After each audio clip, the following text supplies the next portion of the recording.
ఈరోజు మంచి కీమా కర్రీ చేస్తున్నానండి. నేను 300 గ్రామ్స్ కీమా తీసుకున్నాను. దీనికి కావాల్సిన పదార్థాలు చూద్దామా. ఆనియన్స్ 3 తీసుకున్నానండి. ఒక మంచి టమాటో ఒకటి వేస్తున్నాను. ఒక 5 పచ్చిమిర్చి తీసుకున్నాను. మసాలా ఆడుకోవాలి కదా. మసాలాకి ధనియా, లవంగ, పట్ట, జీలకర్ర, ఇలాచి, గసగసాలు, పలావ్ పువ్వు, చాలా చిన్న జాపత్రి. ఇది ఎక్కువ వేయకూడదు, చేదొచ్చేస్తుంది అనమాట. దీన్ని మనం పౌడర్ చేసుకుని దీంట్లోని మళ్ళీ అల్లం వెల్లుల్లి వేసుకుని పేస్ట్ చేసుకుని పెట్టుకుందామండి.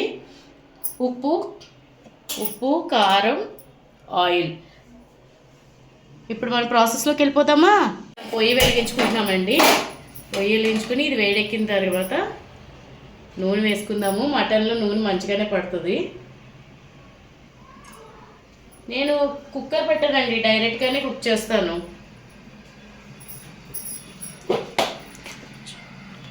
ఇప్పుడు ఇక్కడ మనం ఆయిల్ వేసుకున్నాము. ఈ ఆయిల్ హీట్ ఎక్కే లోపల చూడండి, నేను ఒక విడిగా చిన్న చెక్క, 3 లవంగాలు, 5 ఇలాచీ వేసి దంచుకుంటున్నానండి. కచ్చాపచ్చాగా దంచుకోవాలన్నమాట. అప్పుడు ఇది ఫస్ట్ ఇదే ఆయిల్లో వేసుకోవాలి. అప్పుడు మన ఈ ఫ్లేవర్ అంతా మొత్తం మన కర్రీ అంతా వస్తుంది. ఇప్పుడు మన చెట్టు బిర్యానీ ఆకు కోసుకుందామండి. ఈ లీఫ్ను వాష్ చేసేసుకున్నాను. ఆనియన్స్ ఇలా చిన్న పీసెస్ కింద కట్ చేసుకోవాలండి. చూడండి, ఎక్కువ ఆనియన్స్ వేసేసుకోకండి, మనకు గ్రేవీ కోసం వేస్తున్నాను అనమాట.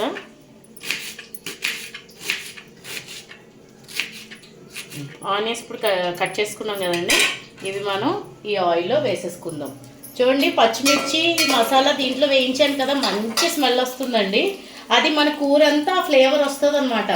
అందుకని ఇప్పుడు ఆనియన్స్, ఇప్పుడు మన పచ్చిమిర్చి వేగిపోయింది కదా, ఆనియన్స్ వేస్తున్నానండి.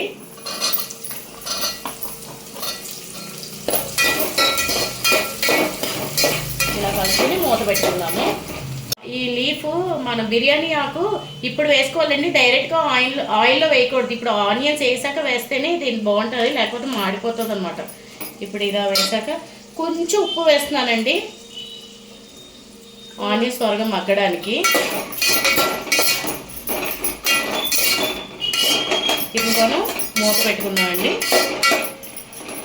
ఈ ఆనియన్స్ మగ్గే లోపల మనం మసాలా తయారు చేసుకుందాం. దీన్ని ఇప్పుడు నేను గ్రైండ్ చేసేసుకుంటున్నాను.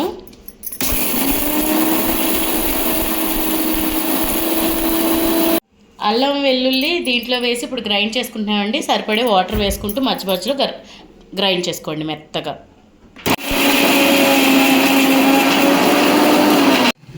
చూడండి, మన మసాలా మొత్తం చేసేసుకున్నాము. ఇలా మెత్తగా చేసుకోవాలండి, అప్పుడు మన గ్రేవీలో బాగా కలిసిపోతుంది. బరుగ్గా ఉంటే మన పంటికి తగులుతుంది అనమాట. ఇలా చేసుకోండి. చూడండి, ఆనియన్స్ మనం ఉప్పు వేసాం కదా, అందుకని ఎంత త్వరగా మగ్గిపోయిందో చూడండి. ఇంకొంచెం కలర్ రానిద్దాము, అప్పుడు మనం కీమా యాడ్ చేసేసుకుందాం.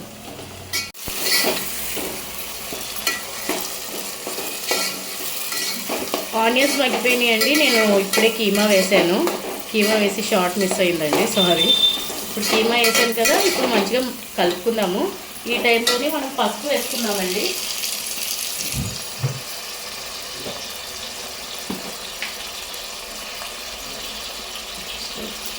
పసుపు వేసానండి. ఇప్పుడు ఒకసారి కలుపుకుందాం. నేను ప్రతి కర్రీలోని పసుపు వేస్తానండి. ఇప్పుడు మనం ఈ కీమాని మంచిగా మగ్గించుకుందామండి. ఇది మటన్ పీసెస్ కాదు కదా, కీమా కదా, మెత్తగానే ఉంటుంది కాబట్టి డైరెక్ట్గానే మనకి ఎక్కువసేపు పట్టదండి. మన కర్రీ హాఫ్ అన్ అవర్లో అయిపోతుంది.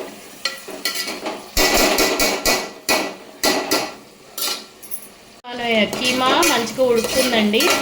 మధ్య మధ్యలో కలుపుతూ ఉండాలి, ఎందుకంటే లేకపోతే కింద అడుగు పట్టేస్తుంది కదా. మధ్య మధ్యలో కలుపుతూ ఉండండి. ఇప్పుడు మన కీమా ఉడికిపోతుంది కదా, ఈ ఉడికి టైంలోని ఒక్క టమాటో కట్ చేసుకుని ఇలా వేసుకోండి. అప్పుడు ఈ టమాటో ఈ కీమా కలిసి మగ్గిపోతుంది. మనకి టమాటో కనిపించదు చూడండి, అంతవరకు మగ్గించుకోవాలి. బాగా టమాటో స్మాష్ అయిపోవాలన్నమాట. ఇప్పుడు మన కీమా ఉడుకుతుంది కదా, ఈ టైంలో మనం మసాలా వేసుకుందామండి. మనం గ్రైండ్ చేసి పెట్టుకున్నాం కదా, ఈ మసాలా ఇప్పుడు వేసుకుందాం. చూడండి, ఇప్పుడు ఈ మసాలా అంతా వేసేసుకుందామండి. మనం మసాలా చూసారా ఎంత మంచిగా చేసామో. ఇప్పుడు ఇది శుభ్రంగా కలిపేసుకుందాం. ఈ మసాలా వేసిన దాంట్లోనే మనం మంచిగా వాటర్ వేసుకుని లాస్ట్లో దీంట్లో వేసుకుందాము. ఇప్పుడు ఈ మసాలాలోని ఇప్పుడు దీంట్లో ఏం వాటర్ వేయొద్దండి, వేయకుండా ఈ మసాలాలోని ఈ కీమా ఉడకాలి మంచిగా. ఇంకా కారం ఒక్కటే వేస్తాం మనం లాస్ట్ ఇంగ్రీడియంట్. ఓకే, మూత పెట్టేసుకుంటున్నాం.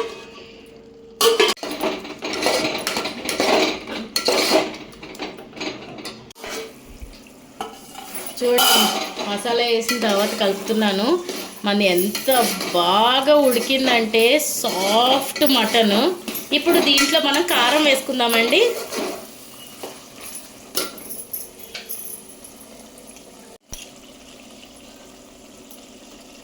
ఇప్పుడు మంచిగా కారం వేసుకున్నాం కదా, ఇప్పుడు మంచిగా కలిపేసుకుందాము. కారం వేసినాక మన కలర్ మారిపోద్దండి. నేను టీ కలర్ కారం వాడతాను, బాగా ఉంటుంది ఫ్లేవర్స్, ఏదైనా చాలా రిచ్గా ఉంటుంది ఎలాగైనా. చూసారా కారం వేసినట్టు మన కర్రీ కలర్ ఎలా మారిపోయిందో. ఇప్పుడు ఈ కారం వేసాం కదా, ఇప్పుడు ఒక 5 మినిట్స్ ఇట్లాగే మగ్గించుకుందాము, తర్వాత వాటర్ యాడ్ చేసుకుందాం. ఇప్పుడు మనం దీంట్లో వాటర్ వేసుకుందామండి. మన కీమా మంచిగా ఉడికిపోయింది కదా, దీంట్లో నేను మసాలా పట్టాను కదా, ఆ జార్లోనే వాటర్ వేసాను. అంతేనండి, ఈ వాటర్ వేసాం కదా, ఇప్పుడు దీంట్లో ఉడికించుకుందాము. చూడండి, మన కీమా ఆల్మోస్ట్ అయిపోతుందండి. ఇది పైన ఆయిల్ తేలుతుంది, అదే మనకి అర్థం మన కర్రీ అయిపోయిందని. ఇంకొక 10 మినిట్స్ పడుతుందండి, 10 to 15 మినిట్స్ పడుతుంది. ఈ వాటర్లోనే మంచిగా తేలి ఉడికి మనకి ఆయిల్ పైన తేలుతుంది అనమాట. మన వేడి వేడి కీమా రెడీ అయిపోయింది. చూసారా ఆయిల్ పైకి తేలుతుందన్నానా, చూసారా ఆయిల్ మంచిగా తేలుతుంది. ఇప్పుడు మనం కొంచెం కొత్తిమీర వేసేసుకుని దించేసుకుందాం. చూడండి, మనం మంచిగా కొత్తిమీర వేసేసుకుని జస్ట్ ఫ్యూ సెకండ్స్ అంతే వేసి మూత పెట్టేసుకుందాము. చాలా బాగా వచ్చిందండి. చూడండి, మీకు నచ్చిందా? ట్రై చేయాలనుకుంటున్నారా? ట్రై చేయండి. ఎలా వచ్చిందో నాకు కమెంట్లో చెప్పాలి. Please do like, share, subscribe to my channel Lavanya culinary canvas. Thank you. నమస్తే.